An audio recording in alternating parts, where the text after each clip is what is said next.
Il était prêt à disparaître, mais une petite fille de 6 ans l'a ramené à la vie. Et elle ne mesurait même pas plus haut que 3 pommes. Nolan, 26 ans, traîne sa vie comme un vieux manteau trop lourd. Il ne parle plus à personne. Il ne rit plus. Il passe ses journées sur un banc au fond d'un parc, à regarder les feuilles tomber, comme s'il attendait que sa propre vie touche le sol. Rien ne le touche. Mais ce jour-là, quelqu'un s'approche. Il y a des silences si profonds qu'ils appellent juste un peu d'attention. Même ceux qui ne parlent plus ont besoin d'être entendus. Une petite fille, 6 ans, 2 tresses en bataille, des bottes arc-en-ciel. Elle le fixe sans peur et dit, comme une évidence, « Toi, t'as un cœur qui pleure.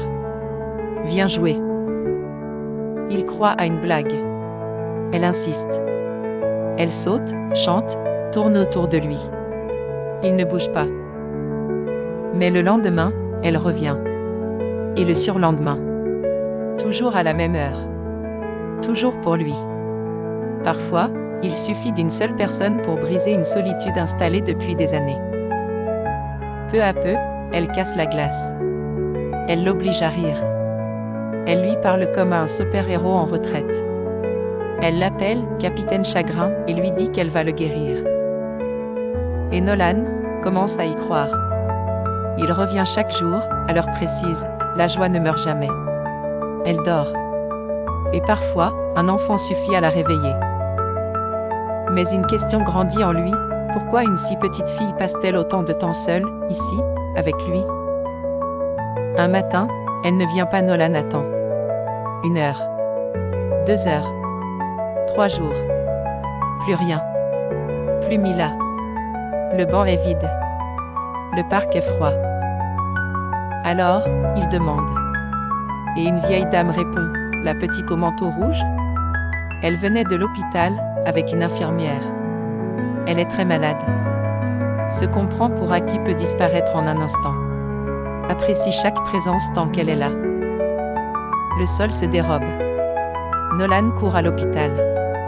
Il n'a jamais eu aussi peur. Il donne son nom. On le reconnaît. Ah, vous êtes le monsieur du parc? Mila parlait souvent de vous. On l'emmène. Devant une porte blanche. Il entre.